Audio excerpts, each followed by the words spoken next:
ഇന്നൊരു അടിപൊളി ചിക്കൻ കറീൻ്റെ റെസിപ്പിയാണ്. മടിയന്മാർക്കാണ് ഏറ്റവും എളുപ്പം, ഇത് ഏറ്റവും ഇഷ്ടപ്പെടുക. ഇതിൽ കാര്യമായിട്ട് പണിയൊന്നുമില്ല. വെളുത്തുള്ളി, ഇഞ്ചി പേസ്റ്റും, മഞ്ഞൾപ്പൊടി, ഉപ്പ്, ഗരം മസാല, മുളക് പൊടി ഇതെല്ലാം കൂടെ ഇട്ട് ചിക്കന് 2 വിസിലടിക്കുക. 2 വിസിലടിച്ചതിന് ശേഷം വേറൊരു പാത്രത്തിലേക്ക് ആക്കുക. അതിൽ തന്നെ ആക്കാം. ഞാൻ വേറെ പാത്രം എടുത്തതേ ഉള്ളൂ.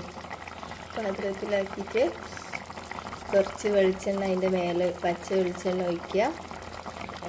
കറിവേപ്പില ഇട്ട് കൊടുക്കുക. ഇത് നല്ലോണം ഒന്ന് തിളപ്പിക്കുക. നല്ല അടിപൊളി ചിക്കൻ കറിയാണ്. മറ്റേ ചിക്കൻ കറി ഉണ്ടാക്കുമ്പോഴുള്ള മുഴുപ്പുണ്ടാവില്ല, പക്ഷേങ്കിൽ ഈ ഒരു നീരിൽ തന്നെ നല്ല ടേസ്റ്റ് ഉണ്ടാവും. പിന്നെ ഒരു കാര്യം ഇട്ട് ടൊമാറ്റോ സോസ്, തക്കാളി സോസ്, കുറച്ച് തക്കാളി സോസ് ഒഴിച്ച് കൊടുക്കുക.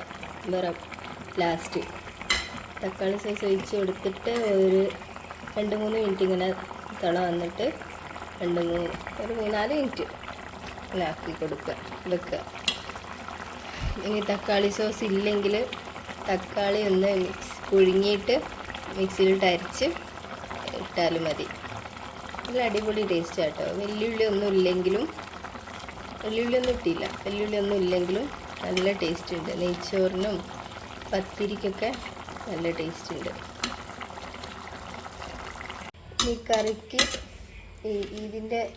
ഇതിങ്ങനെ പറ്റാത്തവന് കോൺഫ്ലവർ വെള്ളത്തിൽ കലക്കി ഇത്തിരി ഒഴിച്ചാൽ മതി. കുറച്ചൊരു തിക്കായി വരും. അതും നല്ല ടേസ്റ്റ് ഉണ്ട്.